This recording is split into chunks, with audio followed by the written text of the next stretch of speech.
नमस्कार छात्रों, राधा कृष्ण के ऑनलाइन पोर्टल पे आपका हार्दिक स्वागत है। मैं हूं तौफीक खान। देखिए, पिछली वीडियो में हम लोगों ने रासायनिक अभिक्रिया को पढ़ा था और उसके बाद हमने रासायनिक समीकरण को देखा था। अब रासायनिक समीकरण को हमने पढ़ा, उसकी हमने परिभाषा पढ़ी, इसके चरण पढ़े, उसकी कुछ विशेषताएं पढ़ी और संतुलित और असंतुलित जो रासायनिक समीकरण के एक तरह से प्रकार थे, उन दोनों के बारे में हम लोगों ने पढ़ा था। अब जो उससे पहले हमने रासायनिक अभिक्रियाएं पढ़ी थी। देखिए, रासायनिक अभिक्रियाओं को हम पहले पढ़ चुके हैं। अब कुछ ऐसी रासायनिक अभिक्रियाएं जो वेग और समय के आधार पर घटित होती हैं, उन रासायनिक अभिक्रियाओं को क्या कहा जाता है।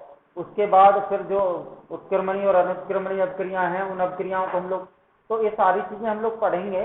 तो लेकिन अब आपको ये बात याद रखनी है कि उत्क्रमणीय और अनुत्क्रमणीय अभिक्रिया क्या थी, उसको भी हम लोगों को पढ़ना है और उसके बारे में तुम्हें बता भी चुका हूँ। लेकिन फिलहाल में देखिए, अब जो अभिक्रिया हैं, हमारे पास कुछ ऐसी अभिक्रिया हैं जो वेग और समय के आधार पर घटित होती हैं। उन अभिक्रियाओं के बारे में हम लोग अध्ययन करेंगे। तो देखिए, वेग तथा समय के आधार पर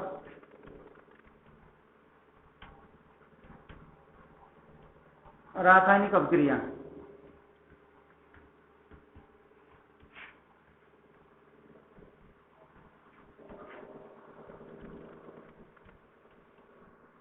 वेग और समय के आधार पर वेग तथा समय के आधार पर रासायनिक अभिक्रियाएं, ये आपको याद रखना है। वेग तथा समय के आधार पर जो आधारित रासायनिक अभिक्रियाएं दो प्रकार की हैं। कौन कौन सी? तीव्र गति की अभिक्रिया तथा मंद गति की अभिक्रिया। अब ये तीव्र गति की अभिक्रिया और मंद गति की अभिक्रियाएं क्या है, इनके बारे में हम लोग पढ़ते हैं। तो देखिए, वेग और समय के आधार पर जो आधारित अभिक्रिया हैं, आपको याद रखना है कुछ ऐसी रासायनिक अभिक्रियाएं होती हैं जो वेग और समय के ऊपर आधारित होती हैं। उनमें दो प्रकार की रासायनिक अभिक्रिया हमारे पास है। पहला है तीव्र एवं मंद गति की अभिक्रिया।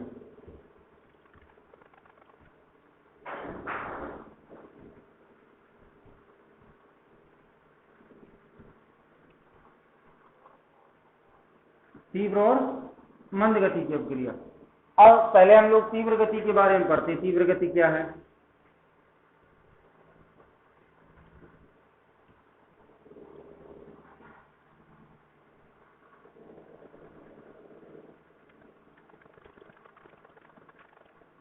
तीव्र गति अभिक्रिया क्या है? देखिए, वैसे तो इनके नाम में ही इनकी परिभाषाएं छुपी हुई हैं, आप वैसे भी भली भांति जानते हैं। तीव्र का मतलब तेजी से है। तीव्र गति की अभिक्रिया क्या है? अब इसको कैसे हम लोग परिभाषित करें? देखिए, तीव्र गति की अभिक्रिया वे अभिक्रिया होती हैं जो बहुत तेजी से होती हैं, जिनको पूरा होने में 10 की घात माइनस 10 सेकंड का समय भी नहीं लगता। यानी ये रासायनिक अभिक्रिया एक निश्चित वेग। अब मैं तुम्हें कह रहा कि इनको पूरा होने में 10 की घात माइनस 10 सेकंड का समय मुश्किल से लगता है। ऐसी अभिक्रिया तीव्र गति की अभिक्रिया कहलाती है। जैसा कि नाम से स्पष्ट है, तीव्र, तेजी से। तो क्या लिखना है इसके बारे में? लिखना है वे रासायनिक अभिक्रियाएं जो बहुत तेजी से होती हैं, जिनके घटित होने में 10 की घात माइनस 10 सेकंड का समय भी नहीं लगता, तीव्र गति की अभिक्रिया कहलाती है। और आपको आगे लिखना है, क्योंकि देखिए, जब अभिकारक आपस में क्रिया करते हैं, अभिकारक और जब उत्पाद में बदलते हैं, तो उनके उत्पाद में बदलने को लेकर के ये बहुत कम समय लेते हैं और इनको सम्मिलित रूप से आयनिक अभिक्रिया कहा जाता है, क्योंकि अपने आयनों में टूट जाते हैं। तो अब इस तीव्र गति की अभिक्रिया से आप क्या समझे? लिखना है वे रासायनिक अभिक्रियाएं जो बहुत तेजी से घटित होती हैं, जिनको पूरा होने में 10 की घात माइनस 10 सेकंड का समय भी नहीं लगता, ठीक है, तीव्र गति की अभिक्रिया कहलाती है। और याद रखना, ये सभी आयनिक अभिक्रिया कहलाती है। ये इनको आयनिक अभिक्रिया क्यों कहा जा रहा है? क्योंकि जब अभिकारक आपस में क्रिया करके उत्पाद में बदलते हैं, तो ये अपने आयनों में विभक्त हो जाते हैं, टूट जाते हैं। इस कारण से इन अभिक्रियाओं को क्या कहा जाता है? आयनिक अभिक्रिया। अब ऐसा कौन सा उदाहरण है जिसके माध्यम से हम ये लोग समझें कि ये तेजी से हुई है? देखिए, हमने देखा था कि जब हाइड्रोक्लोरिक अम्ल HCl और जो कि क्या है, प्रबल अम्ल, तथा सोडियम हाइड्रोक्साइड जो क्या है, प्रबल क्षार है, जब इन दोनों की आपस में क्रिया करवाते हैं, यानी जब अम्ल में क्षार या क्षार में अम्ल मिलाया जाता है, तो ये बहुत तेजी से क्रिया करती हैं और क्या बना देती हैं? लवण, सोडियम क्लोराइड और जल बनाते हैं। अब इनको पूरा होने में 10 की घात 10 सेकंड का समय लगता है। ये इतनी तेजी से होती हैं कि इनको पूरा होने में 10 की घात माइनस 10 सेकंड का समय लगता है। इसके अलावा इसी प्रकार हम बात करें सिल्वर नाइट्रेट की AgNO3, जब AgNO3 में हाइड्रोक्लोरिक अम्ल यानी HCl मिलाया जाता है तो क्या होता है, ये AgCl यानी सिल्वर क्लोराइड का श्वेत अवक्षेप हमें प्राप्त होता है, प्लस में HNO3 बनेगा। तो ये जो AgCl बना है, ये AgCl क्या होता है, सिल्वर क्लोराइड का चांदी का एक श्वेत अवक्षेप होता है। ये भी बहुत तेजी से होती है अभिक्रिया। इसको पूरा होने में कितना समय लगता है, 10 की घात -12 सेकंड का समय लगता है। तो अब आप समझ गए होंगे कि वेग तथा समय के आधार पर जो रासायनिक अभिक्रियाएं हैं दो प्रकार की होती हैं, मंद गति की अभिक्रिया और तीव्र गति की अभिक्रिया। अब हमने तीव्र गति की अभिक्रिया के बारे में पढ़ा है। तीव्र गति की अभिक्रिया क्या होती हैं, वे रासायनिक अभिक्रियाएं जिनको पूरा होने में 10 की घात -10 सेकंड का समय भी नहीं लगता, अर्थात ये अभिक्रिया बहुत तेजी से होती है, तीव्र गति की अभिक्रिया कहलाती है। और इन अभिक्रियाओं को आयनिक अभिक्रिया कहा जाता है। जैसे जब HCl तथा सोडियम हाइड्रोक्साइड यानी प्रबल क्षार तथा प्रबल अम्ल की अभिक्रिया करवाई जाती है तो इसको पूरा होने में 10 की घात -10 सेकंड का समय लगता है, यानी बहुत तेजी से होती है। और इसी प्रकार जब सिल्वर नाइट्रेट में हाइड्रोक्लोरिक अम्ल मिलाया जाता है यानी AgNO3 में HCl मिलाया जाता है तो AgCl यानी सिल्वर क्लोराइड का श्वेत अवक्षेप प्राप्त होता है। इस अभिक्रिया को पूरा होने में 10 की घात -12 सेकंड का समय लगता है। तो ये अभिक्रियाएं बहुत तेजी से होती हैं। ये बहुत अल्प समय में जो अभिकारक होते हैं वो किसमें बदल जाते हैं, उत्पादों में बदल जाते हैं। इस तरह से ऐसी अभिक्रियाओं को तेज या तीव्र गति की अभिक्रिया कहा जाता है। समझ में आई ना बात? तो बहुत सिंपल सी बात है। अब वैसे भी तुम देख रहे हो नाम से स्पष्ट है, तीव्र का मतलब तेजी से। तीव्र गति की अभिक्रिया है वे रासायनिक अभिक्रियाएं जो बहुत तेजी से होती हैं, जिनको पूरा होने में 10 की घात -10 सेकंड का समय भी नहीं लगता, तीव्र गति की अभिक्रिया कहलाती है। और ये सभी आयनिक अभिक्रियाएं होती हैं क्योंकि इसमें अभिकारक बहुत तेजी से क्रिया करके उत्पाद में बदल जाते हैं। उदाहरण के लिए जब प्रबल क्षार तथा प्रबल अम्ल हाइड्रोक्लोरिक अम्ल और सोडियम हाइड्रोक्साइड की अभिक्रिया करवाई जाती है तो इसको पूरा होने में 10 की घात -10 सेकंड का समय लगता है।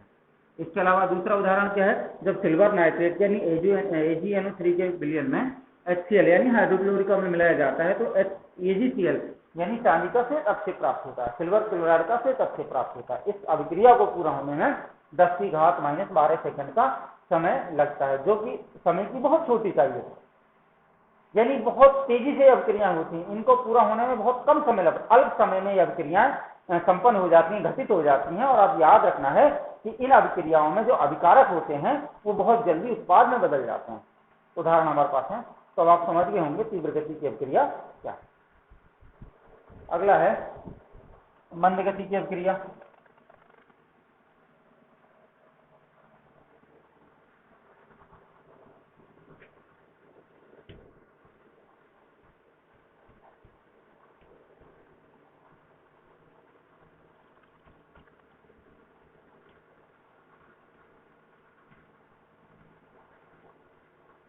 ये मंद गति अभिक्रिया क्या है, इसमें भी नाम से स्पष्ट।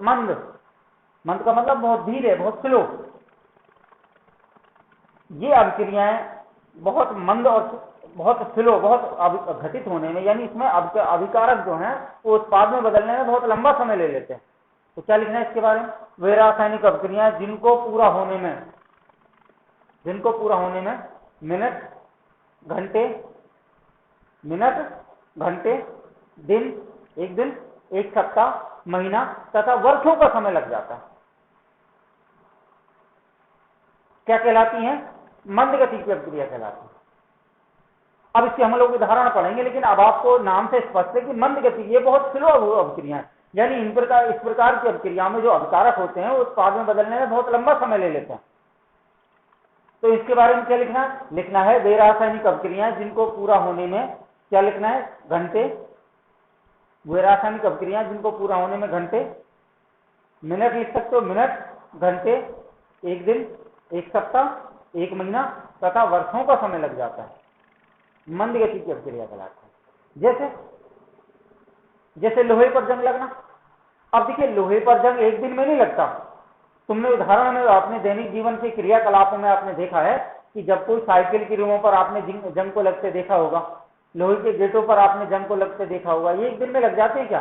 हमने देखा है कि जब साइकिल बाहर खड़ी होती है तो बरसात होती है, बरसात फिर हवा चलती है। देखिए जंग लगना एक ऐसी छोटी मोटी शर्त नहीं है। तो जंग लगने के लिए दो चीजें जरूरी हैं। आप साइकिल को ऐसी जगह खड़ा कर दो जहां पानी तो गिरता हो लेकिन हवा पल भर भी ना चलती है, साइकिल पे कभी जंग नहीं लगेगी। आप साइकिल को ऐसी जगह खड़ा कर दो जहां हवा तो तेजी से चलती हो लेकिन पानी की एक बूंद उस पर ना गिरे, तब भी कभी जंग नहीं लगे। तो इसका मतलब क्या हुआ, जंग लगने के लिए वायु और जल दोनों आवश्यक है। अगर वायु मिलती है लेकिन जल नहीं मिलता, जल मिलता है लेकिन वायु नहीं मिलता, तो किसी भी धातु पर जंग नहीं लग सकता, ये गारंटी है। तो जंग लगने के लिए क्या शर्त है, उस पर उसको वायु और जल दोनों मिलने चाहिए। पानी और वायु अब दोनों आपस में लगेंगे, उस धातु पर आसानी से जंग लग सकता है। लेकिन फिर भी एक दिन में नहीं, वर्षों का समय लग जाता है। तो अब आपको समझ में आ गया मंदगति की अभिक्रिया क्या है। वे रासायनिक अभिक्रिया जिनको पूरा होने में मिनट, घंटे, एक दिन, सप्ताह, महीना तथा वर्षों का समय लगता है, मंदगति की अभिक्रिया कहलाती है। जैसे लोहे पर जंग लगना। अब देखिए लोहे पर जंग कैसे लगता है, हम समीकरण के तौर पर समझेंगे। ये फेरस या फेरिक लोहे का सूत्र है। इसमें मैं अब ये लोहा है और जंग लगने के लिए क्या क्या शर्तें हैं दोनों, उसको वायु यानी ऑक्सीजन और जल दोनों मिलने चाहिए।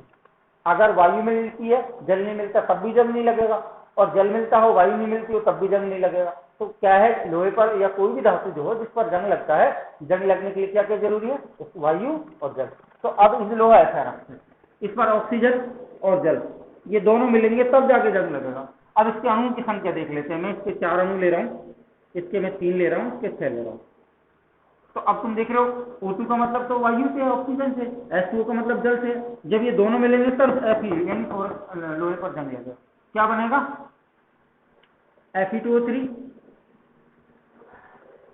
इसके दोनों ले लो, प्लस H2O। H2O कितने बच जाएंगे, 3 दूनी 6, 3 दूनी 6, 2 दूनी 4, 3 दूनी 6। ठीक है, ये क्या है, ये जंग युक्त लोहा है। क्या है, जंग युक्त लोहा, इस पर जंग लगा होला। समझ रहे हो बात को। वैसे तो एक और KCl वाला उदाहरण आप ले सकते हो, वो भी ठीक है, लेकिन एक उदाहरण बहुत है। अब आपको समझ में आ गया कि मंदगति की अभिक्रिया क्या है। वे रासायनिक अभिक्रिया जिनको पूरा होने में मिनट, घंटे, एक दिन, सप्ताह, महीना या वर्षों का समय लगता है, मंदगति की अभिक्रिया कहलाती है। जैसे लोहे पर जंग लगना, उदाहरण के लिए, ठीक है। तो ये लोहा है और लोहे पर जंग लगने के लिए शर्तें मैं आपको बता चुका हूँ, वायु और जल दोनों आवश्यक है। तो इस तरह से आप इस उदाहरण से आसानी से समझ लो। तो आपको भी समझ में आया मंदगति की अभिक्रिया क्या है और तीव्र गति की अभिक्रिया क्या है। दोनों सरल सी अभिक्रिया है, आप उनको आसानी से इनकी परिभाषा याद रख सकते हो और उनके उदाहरणों को याद रख सकते हो। तो ये समझ में आया ना, मंदगति की और तीव्र गति की अभिक्रिया ये कौन सी अभिक्रिया है, जो वेग और समय के आधार पर घटित होती है। ठीक है, ठीक है, जल्दी क्लियर हो गया।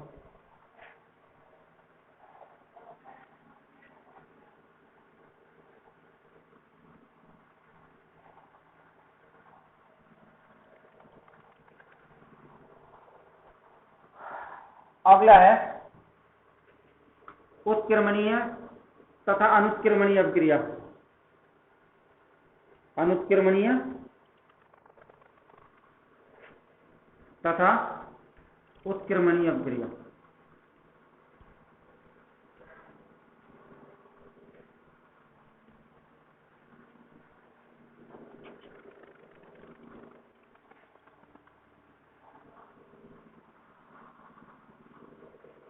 अच्छा, इसमें एक मिस्टेक हो गई थी, आपको याद रखना है तीव्र गति और मंद गति की अभिक्रिया आयनिक अभिक्रिया नहीं होती। ठीक है, वो सॉरी मिस्टेक हुआ था। अब अनुत्क्रमणीय और उत्क्रमणीय अभिक्रिया क्या है देखिए, इसके बारे में पहले हम लोग पढ़ते हैं अनुत्क्रमणीय अभिक्रिया। ये आयनिक अभिक्रिया होती है, ठीक है, इसलिए मैं मिस्टेक हो गई थी, इनको पढ़ने में याद रखना है।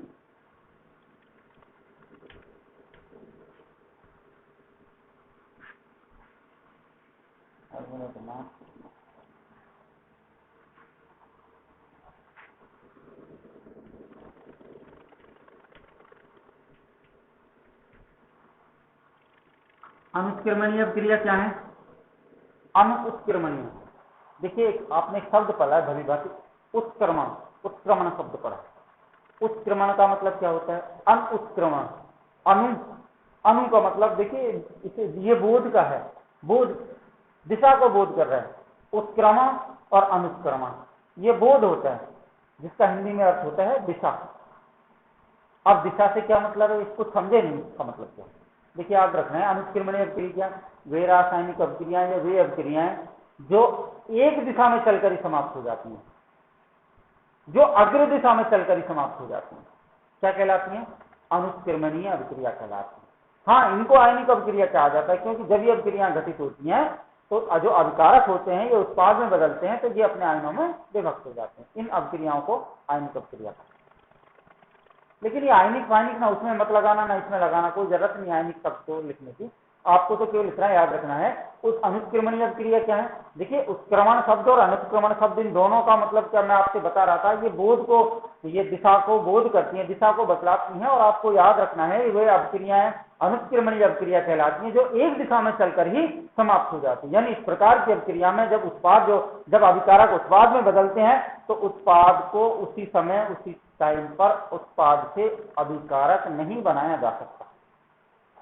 कुछ बात समझ में आई? समझ में आई? क्या समझ में आई? आपको ये बात पता है कि उत्क्रमण और अनुत्क्रमण का मतलब दिशा के बोध से है। अगर ये बात भी आपको अगर याद नहीं रहे तो आपको याद लिखना है, क्या लिखना है, वे रासायनिक अभिक्रियाएं जो एक दिशा में चलकर ही, अग्र दिशा में आगे की तरफ चलकर ही समाप्त हो जाती हैं, अनुत्क्रमणीय अभिक्रिया कहलाती हैं। इन अभिक्रियाओं की क्या विशेषता होती है, अभिक्रियाओं में क्या क्वालिटी होती है, जब इन अभिक्रियाओं में जब अभिकारक उत्पाद में बदलता है तो उत्पाद को दोबारा अभिकारक में नहीं बदला जा सकता। उत्पाद को दोबारा अभिकारक में नहीं बदला जा सकता। और क्या इन अभिक्रियाओं को एक जो सिंगल तीर का निशान होता है उससे प्रदर्शित करते हैं, क्योंकि एक ही दिशा में चल के समाप्त हो जाती है। दूसरी दिशा में भाई आपने देखा है कि अभिकारक से उत्पाद तो बनाया जा सकता है, यानी जब अभिकारक आपस में क्रिया करके उत्पाद का निर्माण करते हैं तो उत्पाद तो बनता है, लेकिन उत्पाद से दोबारा अभिकारक आप नहीं बना सकते, क्योंकि ये एक दिशा में चलकर ही समाप्त हो जाती है। और मैंने जब भौतिक और रासायनिक परिवर्तन तुम लोगों को पढ़ाए थे तो उनमें तुमने देखा था कि जो भौतिक परिवर्तन था उसमें होने वाली अभिक्रिया तो उत्क्रमणीय की, जो अग्र और पश्च दोनों दिशा में चल रही थी, यानी अभिकारक से उत्पाद बना सकते हैं, उत्पाद से दोबारा अभिकारक बना सकते हैं। उदाहरण तुम्हें याद नहीं हो तो मैं तुम्हारी याददाश्त के लिए बता देता हूं। पानी का बर्फ में बदलना, पानी को फ्रिज में रखते हैं तो बर्फ बन जाता है, बर्फ को सूर्य के प्रकाश में रखे तो पानी बन जाता था। तो अग्र आगे की तरफ, पानी को फ्रिज में रखा बर्फ बन गया, बर्फ को सूर्य के प्रकाश में रखा, पानी दोनों दिशा में चल रही थी। लेकिन उसके बाद जब हमने रासायनिक परिवर्तन को पढ़ा था तो रासायनिक परिवर्तन में तुमने देखा था, क्या देखा था कि उसमें पदार्थ की अवस्था के साथ साथ उसकी सारी चीजें बदल रही थी, यानी उसमें अभिकारक उत्पाद में तो बदल रहा था लेकिन उत्पाद से दोबारा अभिकारक नहीं बन रहा था। क्यों? उदाहरण के लिए तुम्हें बता देता हूं, दूध का दही में बदलना। अब देखिए, दूध को दही में बदला जा सकता है लेकिन दही से तुम दोबारा दूध प्राप्त नहीं कर सकते, यानी ये अभिक्रिया एक दिशा में चलकर ही समाप्त हो जाती है। तो अब आप समझ गए होंगे कि उत्क्रमणीय अनुत्क्रमणीय अभिक्रिया क्या है। वह रासायनिक अभिक्रिया जो एक दिशा में, अग्र दिशा में चलकर ही समाप्त हो जाती है, क्या कहलाती है, अनुत्क्रमणीय अभिक्रिया कहलाती है। और इसमें आपको लिखना है, इस प्रकार की अभिक्रियाओं में अभिकारक से उत्पाद तो बनाए जा सकते हैं परंतु उत्पाद से दोबारा अभिकारक नहीं बन सकते। अब उत्पाद को दोबारा अभिकारक में नहीं बदला जा सकता। और इन अभिक्रियाओं को सिंगल तीर के निशान, देखिए ये जो निशान आप देख रहे हो, सिंगल तीर के निशान से प्रदर्शित किया जाता है। जो मैंने आपको बोला है थ्योरेटिकल, वही आपको नोट बना देते हैं। तो आपको तीन बातें समझ में आई है अनुत्क्रमणीय अभिक्रिया में। एक तो इसकी परिभाषा कि वह रासायनिक अभिक्रिया जो अग्र दिशा में आगे की तरफ चलकर ही समाप्त हो जाती है, क्या कहलाती है, अनुत्क्रमणीय अभिक्रिया कहलाती है। और इस प्रकार की अभिक्रिया में क्या बात थी विशेष, इन बातों, इस अभिक्रिया में विशेष बात ये थी कि अभिकारक से उत्पाद तो बनाया जा सकता है परंतु उत्पाद को दोबारा अभिकारक में नहीं बदला जा सकता। और इन अभिक्रियाओं को सिंगल तीर के निशान से प्रदर्शित करते हैं। अब जो उदाहरण आपको याद हो वो लिख लेना। ऐसा कौन सा उदाहरण है, जैसे N2 + 3H2 = 2NH3। अब इसमें ये यहां चल के ये समाप्त हो जाएगी। ये जो तीर का निशान आप देख रहे हैं अनुत्क्रमणीय में, समझ रहे बात को। जो आपको समीकरण याद हो, ये नहीं कि मैं ये लिख रहा हूं, जो आपको समीकरण याद हो उसको आप आसानी से लिख सकते हैं। तो समझ में आया ना अनुत्क्रमणीय अभिक्रिया क्या है, ठीक है।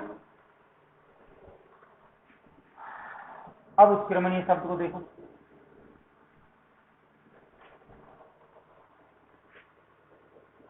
उत्क्रमणीय अभिक्रिया, उत्क्रमणीय, देखिए आपको मैं बात बता देना चाह रहा हूं कि ये एक दूसरे की उल्टी और विपरीत अभिक्रिया हैं। अगर आपको अनुत्क्रमणीय अभिक्रिया अच्छी तरह से आती है तो आप उत्क्रमणीय अभिक्रिया को कर सकते हो, अगर आपको उत्क्रमणीय अभिक्रिया अच्छी तरह याद है तो आप अनुत्क्रमणीय कर सकते हो। क्यों?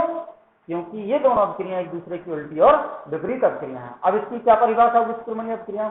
आपको लिखना है वह रासायनिक अभिक्रिया जो अग्र तथा पश्च दोनों दिशाओं में चलती है, अग्र आगे की तरफ तथा पश्च दोनों दिशाओं में चलती है, क्या कहलाती है? उत्क्रमणीय अभिक्रिया कहलाती है। और इस प्रकार की अभिक्रिया की क्या विशेषता है, क्या क्वालिटी? इसमें विशेष बात क्या है कि इस अभिक्रिया में जब अभिकारक को उससे उत्पाद बनाते हैं तो उत्पाद से दोबारा अभिकारक बनाया जा सकता है।